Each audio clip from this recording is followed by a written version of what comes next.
Okay, so a few years back, I did an interview with Bonnie Bucqueroux from MSU, and I just sort of kind of thought it would be interesting to sort of kind of show you guys that interview. So, here I go. One thing to note: I did the original on an analog tape recorder, and so what I'm doing now is just sort of kind of recording it on my digital tape recorder. Don't expect good quality on this thing, so there you go. So that said, here goes.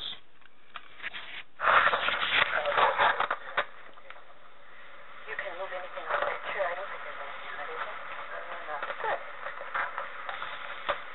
No. Good. Surprised if anyone. Yeah. It's cool. I like it. Has its own vibe, doesn't it? Yeah. It certainly has been an early poster. Yeah. So, are those like supposed to post a project? Yeah. Last year on this. Cool. Yeah.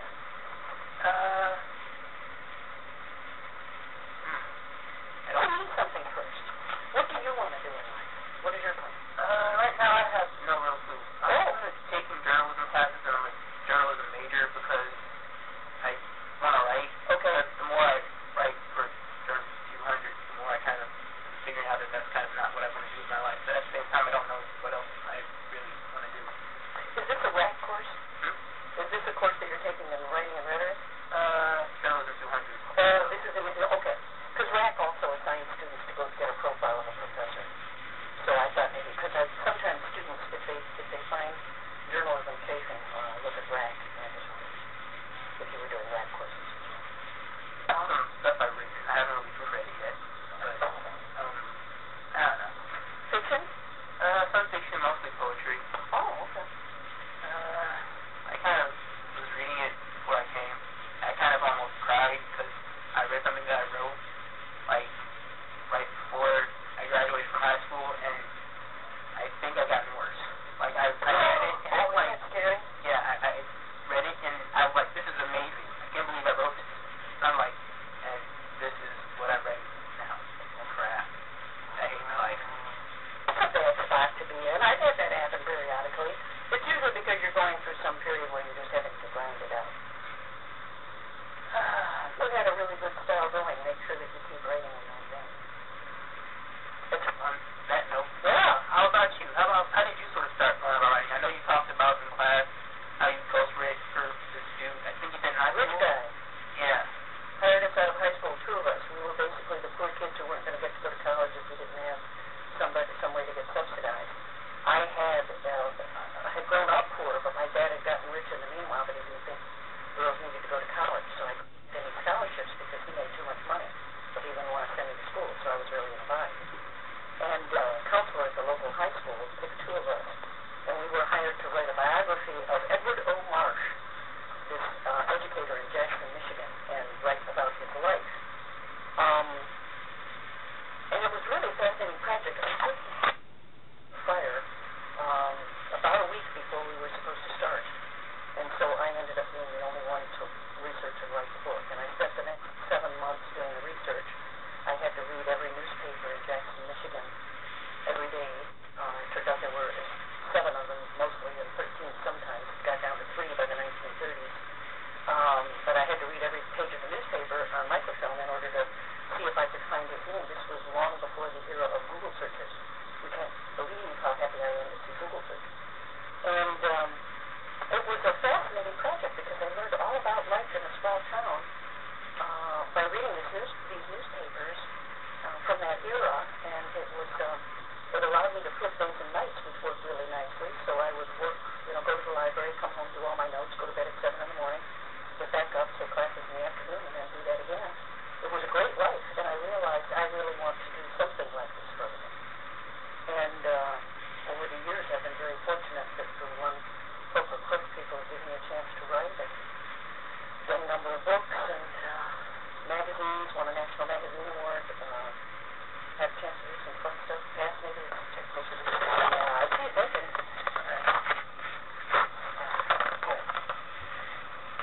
So I thought we started.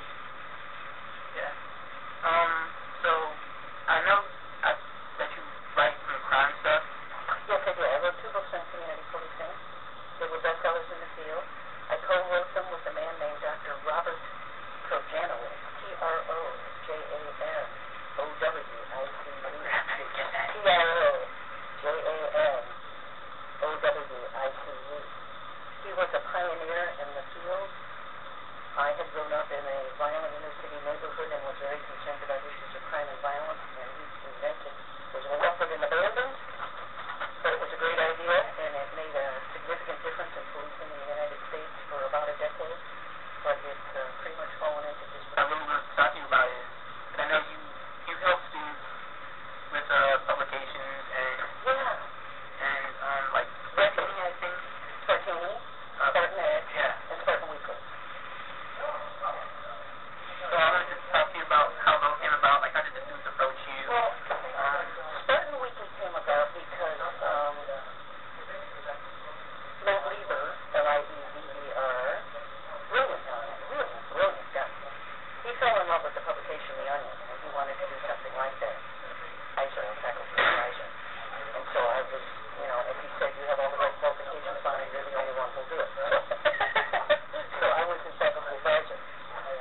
Spartan Edge got started because I was teaching 108 and talking all about the wonders of the web and how great it is. And two students came up and gave me a hard time after class and said, you keep talking about how great the web is. Well, where can we get some web experience? There isn't anything here at MSU. And I said, well, okay, if I build a website for you, will you supply the content, organize the students, and fill it? And they said, oh yeah, we'd love to do that. We think that'd be great. So in December of 2005, that's when it came, just before finals. So I said, well, let's get together at the beginning of 2006. So I built just a rudimentary simple web design for them and gave them some server space. And they started putting up copy. We taught them how to do video, taught them how to do progress for the web, all that kind of stuff. They're now doing their own design. They've just gone great guns. It's just amazing. I mean, they've done a fabulous job with that site. And it's still on my servers, I mean, it was just a wonderful thing. Spartini is a similar problem. A young woman came to me, she's a freshman, Holly Mahalik, M-I-H-E-L-I-T.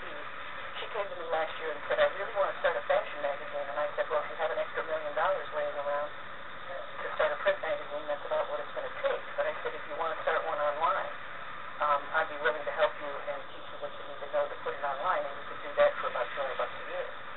So she decided that the print version was out, because she didn't happen to have an extra $1 million. $200 a year looked a lot better design, and she recruited 14 girls immediately. I mean, it's really been very successful. She has a whole group of very committed young women who are very eager to do that project. She appeared at the talk to some of my students because so many young women really want to write in lifestyle and fashion. I find it interesting that you said you were retired and they brought you out of retirement. Well, they persuaded me that who else would teach 108, right?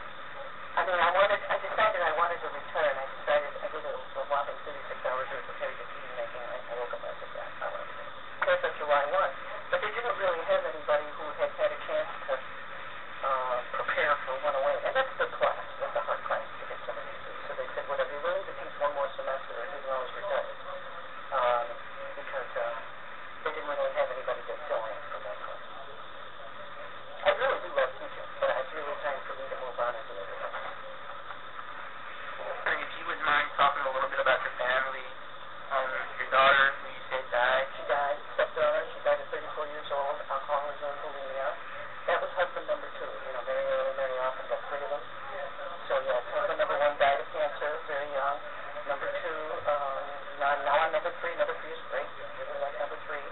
We live out in the woods with 3 dogs, 4 cats. Have a big, unheated hoop house. We grow our own food. Have geothermal. All kinds of stuff. Maybe talking a little bit about childhood, because, I don't know. Oh, an interesting ride. I grew up, my dad was an assistant sweeper in a shop when I was born, and my mother was, of course, a housewife. But I'm going to leave. I'm just going to wrap up. Oh, okay. Can I just, I'll be right back in 2 seconds.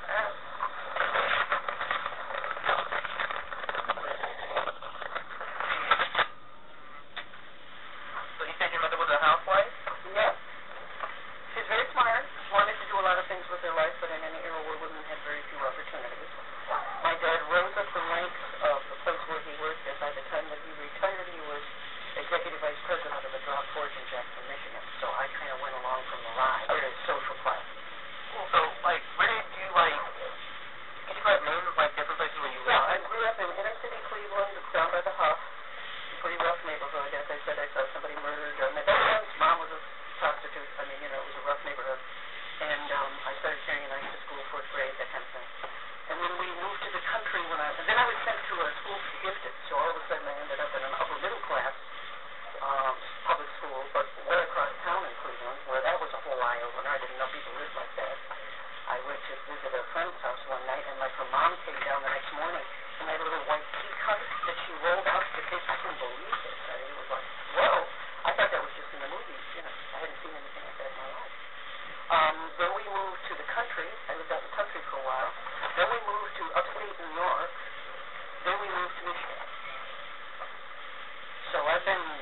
chance to see all kinds of, I saw rural, suburban, inner city. It was really fascinating.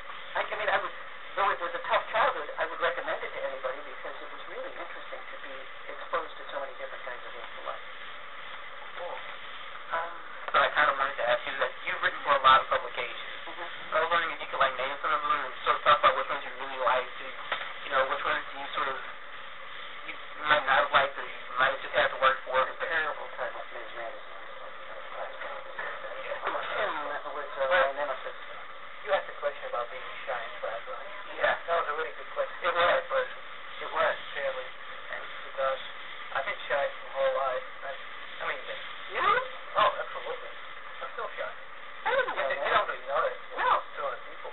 But like when I started journalism, I mean, I never knew what to ask or something like that.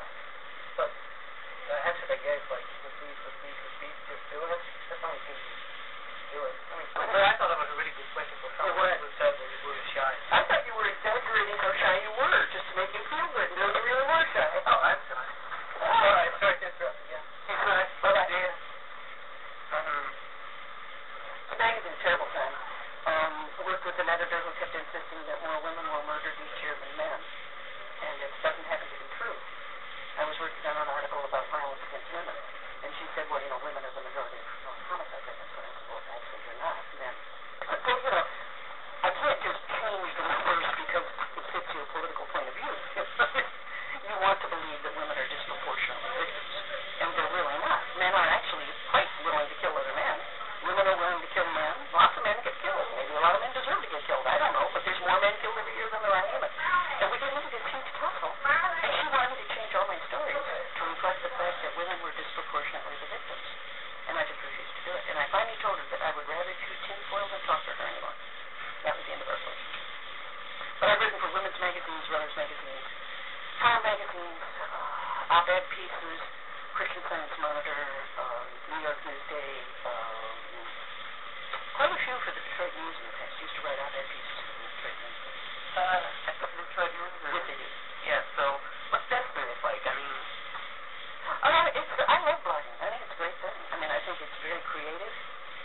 It's liberating when I have something that moves me and I really care about it and I'm very political. It gives me an opportunity to go and assemble things and try to figure out how to make other people care about what I'm saying. Whether it's taking an image and doctoring it in Photoshop to make it funny, or, Sarah Palin shouldn't do and make it hilarious and stuff. And it gives you an opportunity, creative outlet, that I think all too often when you teach you don't get too much time for that. I think it was like maybe a few weeks ago there was this article that came out of, I think it was at the Detroit Free Press of Detroit News, about Sarah Palin doing the Lansing, and I thought it was hilarious. Oh, no, I didn't see it. If she comes again, let me know, because I'll take my video camera. I don't care about her, but I want her crowd. I think it was like the joke where she didn't come with these like the things that I just thought it was hilarious.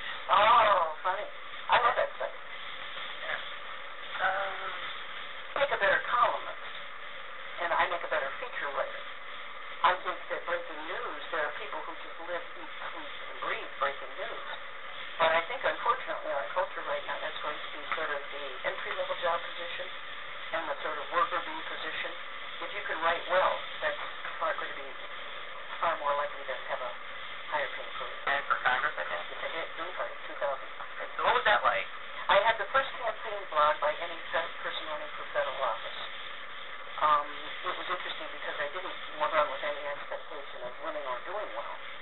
I ran simply to be able to have a platform for the issues I care about. Number one was global warming, number two was the war on drugs, and number three was being talked about in the election. And I hoped that maybe I could add to the dialogue. But I got shut out by all the local media, which I think is a disaster because they will not acknowledge third party. The question they'll ask you is, are you a spoiler? They won't ask you about anything you stand for. So they allowed the two major people running for office to avoid all of those three issues that I brought up.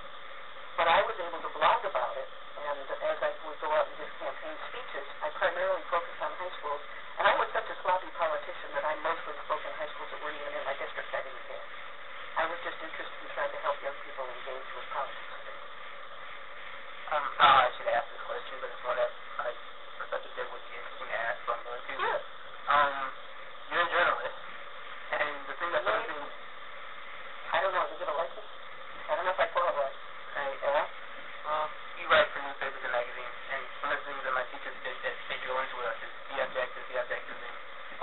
real mistake. I know they do. That's the orthodoxy in the field of journalism. But the journalists that I like best are the ones that have a strong point of view. I love to read Maureen Dowd. I love to read Thomas Friedman. I love to read Paul Krugman in the New York Times. I love to read Slate and Salon and all the opinion sites that have a strong point of view. I think Terry Havrilesky on Salon, who writes about TV, is one of the funniest people I've ever read. I know sometimes just literally roll on the floor reading it.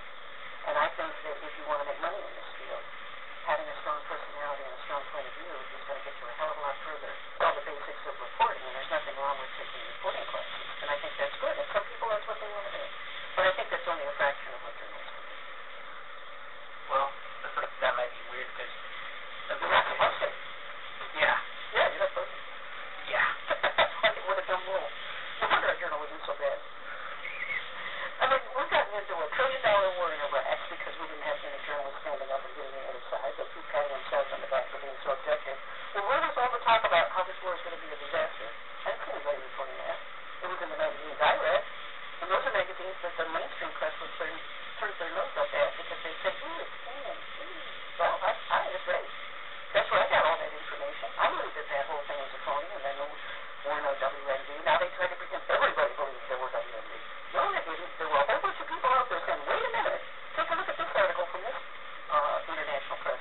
Take a look at this article from this former arms investigator. I mean, there were interesting articles out there, but they weren't being recorded. Even now, look at the economic meltdown. Look at the view you get if you read The Guardian, the BBC, and the Independent. Totally different from the view you get in the United States. You know what they tell you over there? Henry Paulson said God.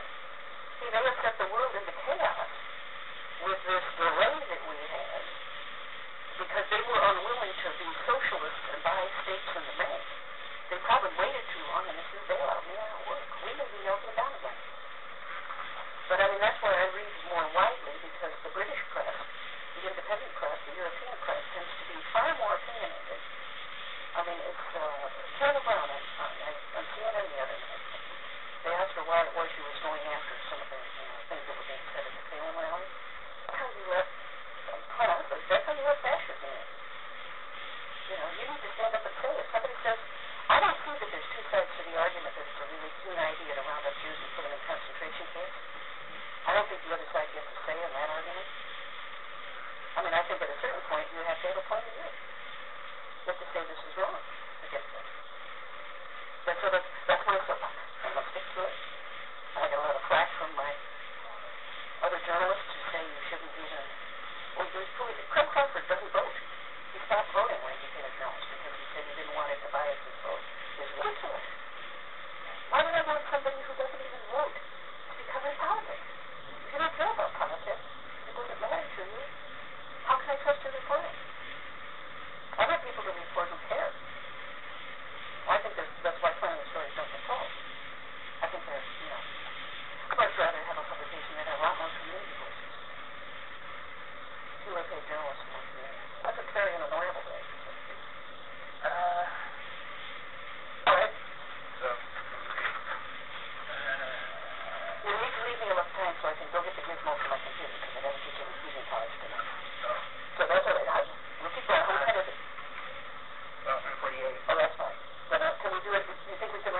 programs. I'm now installing Drupal on the site. I've got the domain name Surviving Tough Times. I think that would be a cool site to do. It's Insomniac, so I often get up at 4 o'clock. I was up since 4:30 this morning. So I've got extra time that other people don't get. So I can go to the computer for a few hours. Okay, that was wondering, like, how, what different types of websites do you have? Everything from policing.com, crime victim sites. First I did a video on that. I just did a biosecurity thing on tagging your animals so that when they get E. coli out. You published for a farming magazine. Yep. I was wondering, like, how did you get involved in that? Like, how? Really by mistake, because I had no idea. They just needed a job, and they were willing to hire me. So, I mean, like, how did, I'm trying to figure out how to ask this question. When did you realize that it interested you? Because you're still sort of... I'm not sure I ever did. I mean, it was just, I was desperate. I mean, it was either that or, would you like fries with that soup? So I was able to hustle my way into the job. I hustled my way into the, I was 15 years old. This is the key to how I survived, okay? I'll give you the key. I was 15 years old. I just turned 16. We moved from upstate New York to Michigan. My mother said to me, you got to get a job. Summer's coming up. Job? What do you mean job? I don't know how to do it. She said, doesn't matter. You're going to get any job that you at least got to go out and interview. If they ask you if you can do it, I don't care if it's bookkeeping or whatever it is, you say you can do it. I said, how did I say that? I don't have to do stuff. What do you mean? She said, just trust me.